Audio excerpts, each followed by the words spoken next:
So hello everyone, जैसा कि आप ऑफिशियली अपडेट देख पा रहे होंगे, यहाँ पर आज के इस वीडियो में हम बात करने वाले हैं कि नीट का एप्लीकेशन फॉर्म किस प्रकार से आपको फिलअप करना चाहिए ताकि आपका फॉर्म रिजेक्ट ना हो। अगर आपने पहले से फिलअप कर दिया है तो कौन से स्टेप आपको देखना चाहिए जो आपसे मिस ना हुआ हो, क्योंकि देखो लापरवाही की वजह से आपका फॉर्म रिजेक्ट हो जाता है और घर बैठे भी आप फॉर्म अप्लाई कर सकते हो। मात्र 3 स्टेप है।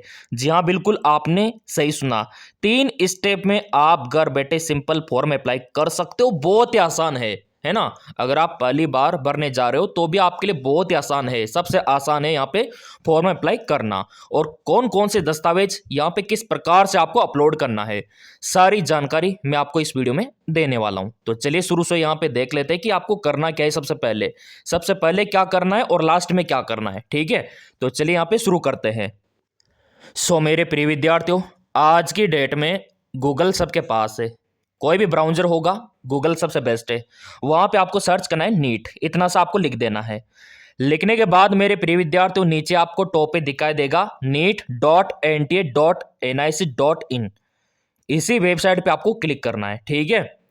और क्लिक करने के बाद इस प्रकार का इंटरपेज आपको दिखाई देगा। ये देखिए, नेशनल टेस्ट एजेंसी, ठीक है। और यहाँ पे आपको दिखाई देगा आपका पंजीकरण का लाइव अपडेट। टॉप पे भी आपको दिखाई देगा, कोई दिक्कत नहीं है, ठीक है। और यहाँ पे आपको नोटिस दिखाई देगा, इसका सिलेबस देख सकते हो आप, ठीक है। इसका पूरा टाइम टेबल यहाँ से आप देख सकते हो, एडवाइजरी देख सकते हो। लेकिन हमको भरना है फॉर्म, तो नीचे आपको स्क्रॉल डाउन करना है। एक बॉक्स आपको दिखाई देगा जहाँ पे कैंडिडेट एक्टिविटी लिखा हुआ है और नीचे लिखा हुआ है आपका रजिस्ट्रेशन नीट, ठीक है। तो पहले तो आपको पंजीकरण करना होगा, तो इसी पे आपको क्लिक करना है। क्लिक करने के बाद इस प्रकार का इंटरपेज आपको दिखाई देगा। ये देखिए, डिपार्टमेंट ऑफ हायर एजुकेशन, ये देखिए। तो यहाँ पे आप देख सकते हो, पहला बॉक्स आपके लिए सारा यहाँ पे बुलेटिन दे रखा है। दूसरा बॉक्स पंजीकरण का, तीसरा बॉक्स लॉगिन का, ठीक है। अब यहाँ पे देखो मेरे प्रिय विद्यार्थियों, यहाँ पे आवेदन के चरण दे रखे हैं। पहले तो आपको क्या करना है, पंजीकरण, फिर आपको फॉर्म भरना है, फिर आपको पेमेंट करना है, फिर यहाँ पे देखो डाउनलोड की पुष्टि यहाँ पे आपको करनी है, ठीक है। ये देखिए, अब यहाँ पे देखो दूसरा आप यहाँ पे देख सकते हो, ये आपका पंजीकरण का, ये देखिए, ये पंजीकरण का यहाँ पे आपको दिखाई दे रहा है और ये लॉगिन का आपको दिखाई दे रहा है। तो सिंपली आपको पंजीकरण यहाँ पे करना है। ये देखिए, ये देखिए, यहाँ पे क्लिक करने के बाद इस प्रकार का इंटरफेस आपको दिखाई देगा, ठीक है। और यहाँ पे आप देख सकते हो आपका पंजीकरण, दूसरा आप देख सकते हो आपका फॉर्म, तीसरा पेमेंट। मतलब ये 3 स्टेप है। ये 3 स्टेप आपका कंप्लीट हुआ, फॉर्म सबमिट। पहले आपको अच्छे से आपका पंजीकरण करना है। पंजीकरण होने के बाद फिर आपको अच्छे से फॉर्म भरना है, फिर आपको पेमेंट करना है। ये 3 स्टेप है जैसा कि मैंने आपको बताया। और यहाँ पे इंफॉर्मेशन बुलेटिन और ये आपका फॉर्म फीस, जनरल वालों का 1700, ओबीसी वालों का, AWS वालों का 1600 और SST वालों का 1000, ठीक है। अब यहाँ पे देखो मेरे प्रिय विद्यार्थियों, इस प्रकार का इंस्ट्रक्शंस पहले आपको पढ़ना है। साफ लिखा हुआ है पासपोर्ट साइज फोटो किस साइज का होना चाहिए, ये देख सकते हो आप।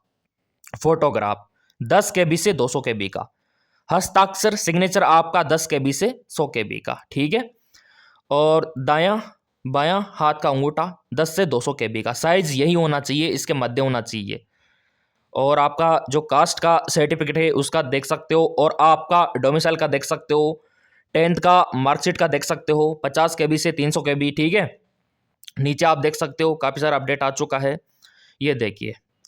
अब यहाँ पे देखो, यहाँ पे आप देख सकते हो इसका टिक आपको लगाना है, ठीक है।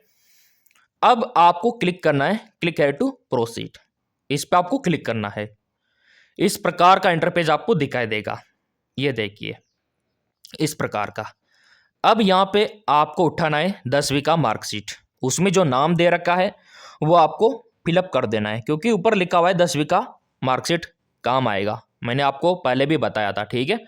अब देखो यहाँ पे जो आपका नाम है 10वीं की मार्कशीट में वो आपको भरना है।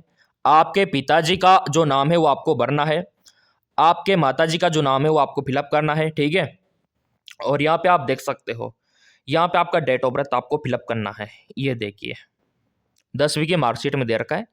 जेंडर आपको भरना है, जो भी आपका जेंडर है, क्योंकि यहाँ पे बॉयज गर्ल्स दोनों फॉर्म भर सकते हैं। अगला कंफर्मेशन पेज, आपको आपका नाम, पिताजी का नाम, डेट ऑफ बर्थ कंफर्म करना होगा दोबारा, है ना। तो आपको दोबारा अच्छे से फिलअप करना है। फिर आपको परमानेंट जो आपका प्रेजेंट एड्रेस है वो आपको फिलअप करना है, आपके डॉक्यूमेंट्स में जो दे रखा है ना, वो आपको फिलअप करना होगा। आपका जो भी देश है, आपका जो भी स्टेट है, आपका जो भी डिस्ट्रिक्ट है, जो भी पिन कोड है, वो आपको फिलअप करना होगा, ठीक है। और यहाँ पे आपको फिलअप करना है आपका कम्युनिकेशन, जो एंटी आपसे कम्युनिकेट करेगा तो ईमेल के माध्यम से करेगा, तो आपका पर्सनल ईमेल यहाँ पे डालना। उस पर आपका फॉर्म रिजेक्ट होगा, एक्सेप्ट होगा, उसका अपडेट आएगा। पेमेंट पीस, आपका पेमेंट फेल हुआ है, सक्सेस हुआ है, उसका भी ईमेल पे मिलेगा आपको। कंफर्म ईमेल कर देना है। काफ़ी सारे प्रिय विद्यार्थी क्या करते हैं, साइबर कैफे का ईमेल डाल देते हैं। मैं तो कहता हूँ आपका डाल लो, नहीं तो सूचना उनके पास जाएगी। तो अगर नहीं है तो ईमेल आईडी बना लो, बहुत आसान है आज के डेट में ईमेल आईडी बनाना, है ना। यूट्यूब पे सर्च करोगे ना तो भी मिल जाएगा किस प्रकार से बनाया जाता है। आपका मोबाइल नंबर आपको डालना है जिस पे ओटीपी आएगा, ठीक है, ओटीपी आएगा। फिर एड्रेस आपको डालना है, और यहाँ पे लिखा हुआ है कि अगर आपका जो परमानेंट एड्रेस है, जो प्रेजेंट है, सेम है तो टिक कर देना है, सेम है तो आपको टिक कर देना है। ये देखिए वो मैच कर लेगा फिर, है ना, वो मैच कर लेगा पूरा।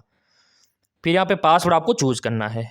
एक होता है कि कोई क्वेश्चन आपसे यहाँ पे पूछेगा, कोई भी सिक्योरिटी क्वेश्चन आप मान सकते हो, उसका आंसर आपको लिखना है ताकि आप कभी भूल जाओ ना, तो यहाँ पे ये सिक्योरिटी क्वेश्चन मदद करता है फिर आपके पासवर्ड में। तो यहाँ से आपको पासवर्ड चुनना होगा, फिर ये कैप्चर फिलअप करना होगा। ये आप देख सकते हो, ये देखिए ये कैप्चर आपको यहाँ पे फिलअप करना है, और फिलअप करने के बाद सीधा आपको सबमिट करना है। ये आपका सबमिट का ऑप्शन रहा। एक बार और देख लेना ऊपर कि नाम पता तो अच्छे से भर लिया ना, आपका नाम, पिताजी का नाम और आपका डेट ऑफ बर्थ। फिर आपको सबमिट कर देना है। उसके बाद आपको इस प्रकार का इंटरफेस दिखाई देगा मेरे प्रिय विद्यार्थियों। ये घोषणा पत्र है, डिक्लेरेशन, एग्री पे टिक करना है नीचे आपको, और सबमिट सेंड ओटीपी पे क्लिक कर देना है, ठीक है। इस पे एग्री करके तो ओटीपी आपके मोबाइल नंबर पे भेज दिया जाएगा। यहाँ पे आप देख सकते हो आपका पंजीकरण सक्सेसफुली हो चुका है, ग्रीन में कंप्लीट लिख गया। अब 2 स्टेप यहाँ पे बचे, मैंने बोला ना मात्र 3 स्टेप है। तो पहला पंजीकरण हो चुका है, अब हमको भरना है एप्लीकेशन फॉर्म, अच्छे से भरना है। तो चलिए फॉर्म भर लेते हैं। यहाँ पे आप देख सकते हो ये आपका पूरा विवरण ओपन हो चुका है, ठीक है। और ये आपका 12 स्टेप रहने वाला है फॉर्म का, मतलब फॉर्म में ये सब कुछ भरना है आपको। पहले तो आपका कॉन्टैक्ट डिटेल भरना है, आपका पर्सनल डिटेल भरना है, अगर आप विकलांग हो तो उसका डिटेल भरना है, डिसेबिलिटी का। फिर आपका रजिस्टर्ड आइडेंटिटी जो भी आपका आधार है उसका डिटेल भरना है। फिर अपार आईडी उसका डिटेल भरना है, अपार आईडी नहीं बनाया तो बनवा लेना, ठीक है। फिर यहाँ पे आपका एग्ज़ाम सेंटर का डिटेल भरना है। फिर आपको एजुकेशन क्वालिफिकेशन, फिर आपको एडिशनल डिटेल, फिर आपको यहाँ पे इमरजेंसी कॉन्टैक्ट नंबर, फिर आपका 10वां में लाइव फोटो कैप्चर होगा, 11वें में आपका डॉक्यूमेंट्स अपलोड होगा, 10वीं 12वीं का, और आपका गवर्नमेंट आईडी। 12वें में आपका फाइनल सबमिट होगा मेरे प्रिय विद्यार्थियों। अब यहाँ पे देखो फॉर्म भी हमने भर दिया, पंजीकरण कर दिया, ठीक है, 2 स्टेप हो गए। अब तीसरा स्टेप आपका फीस का पेमेंट, ये भी कंप्लीट होना चाहिए। अगर ये कंप्लीट नहीं हुआ तो फॉर्म अधूरा माना जाएगा। तो पेमेंट किसको कितना करना है मैंने आपको बता दिया। डेबिट कार्ड, आपका एटीएम कार्ड, आपका नेट बैंकिंग, उनसे आप कर सकते हो, कोई दिक्कत ही नहीं है ना, तरीका भी यही है। अब यहाँ पे देखो ये तीसरा स्टेप आपका ओके हो जाएगा। और हाँ मेरे प्रिय विद्यार्थियों, आपका पासपोर्ट साइज का फोटो ऐसा होना चाहिए, ऐसे आपका नाम और ऐसे आपका डेट कि इस दिन आपने क्लिक करवाया। तो ये इस प्रकार का फोटो आपका काम आएगा, जिसमें आपका व्हाइट बैकग्राउंड हो, देख लो व्हाइट बैकग्राउंड, और आपका नाम और जिस दिन आपने फोटो क्लिक करवाया वो डेट होना चाहिए। यहाँ पे अगर आप गूगल प्ले स्टोर पे सर्च करोगे MKS अकेडमी तो ये ऐप आपको मिल जाएगा। वैसे इसका लिंक डिस्क्रिप्शन में दे रखा है, आपको डाउनलोड करके ओपन करना है। ओपन करने के बाद आपको मोबाइल नंबर डालना है, OTP डालना है। तो आपको यहाँ पे दिखाई देगा नीट कोर्स लाइव, ठीक है। इस प्रकार का इंटरपेज आपको दिखाई देगा। ये आपके लिए बहुत ही ज़्यादा इंपॉर्टेंट है और इसको बाय करके आप अपनी तैयारी को बेटर बना सकते हो, क्योंकि फॉर्म तो भरने का तरीका मैंने आपको बता ही दिया, अब आपको तैयारी भी करना होगा। यहाँ पे आप देख सकते हो, अगर आपको नोट्स लेना है तो आप इन नंबरों पे व्हाट्सअप कर सकते हो। हिंदी और इंग्लिश दोनों मीडियम में नोट्स आपको मिल जाएगा और सब्सक्राइब कर रखा होगा चैनल, तो अगला अपडेट सबसे पहले आपको मिलेगा।